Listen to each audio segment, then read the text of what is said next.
So the holiday is Thanksgiving, which relates back to the first Thanksgiving,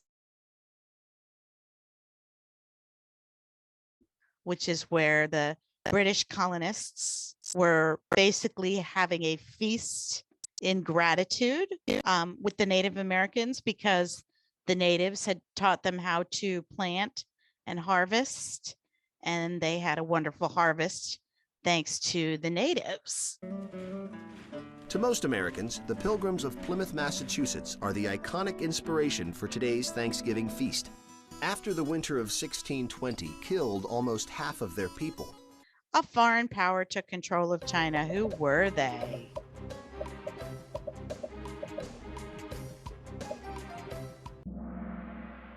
Very good. The Mongols from Mongolia. We got an early start. We're gonna have a ball, We're gonna ride the surf. and that ain't all. Okay, the last one I'm going to show you is just very, very quick. A little look at the hippie culture that came about during the late 1960s. Faster, do you think? A bit faster. One. The hippie philosophy of freedom, peace, and altered states of consciousness had its first major expression in 1967's Summer of Love. It reached its peak in the community and chaos of Woodstock and hit the wall with the violence at Altamont Music Festival.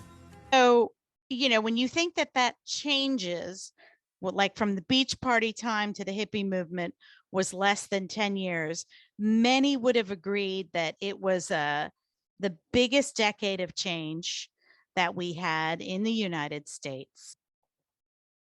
All right. So we're going to do a little bit of a review for the next 15 minutes or so. And we're going to start talking about going all the way back to the ancient civilizations, the river civilizations. This was prior to me even taking over the class. Okay.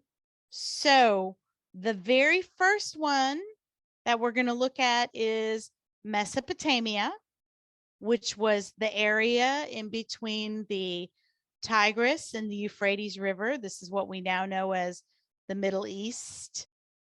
The key ruler during this time period was a guy by the name of Hammurabi. And we see with Hammurabi the first connection to the Hammurabi Code, which is kind of laws of how we should take care of ourselves and govern ourselves. Okay. Eventually, this area becomes known as Babylon. This is also referred to in biblical times. All right. Eventually, Mesopotamia, this area was conquered by Cyrus the Great of Persia in 579 BCE. But we also see with this area the earliest forms of writing and more power than they had in other civilizations at the time. They had more rights and more freedoms. If you think back to Cleopatra, that power that she had would not have been gotten in another society that was very male dominated. So in that way, the Egyptians were kind of forward thinking. Okay, so there's the Nile River Valley, a little bit southwest of the Mesopotamian. Okay, then we had the Indus River Valley in what we now know as India.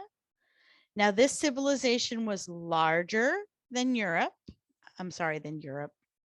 larger than Egypt and the Nile. Okay, no one really knows how the Indus River Valley civilization came to its end. They do not know if they were conquered by somebody else, if they were taken over, if they were just sort of dissipated. Nobody really knows.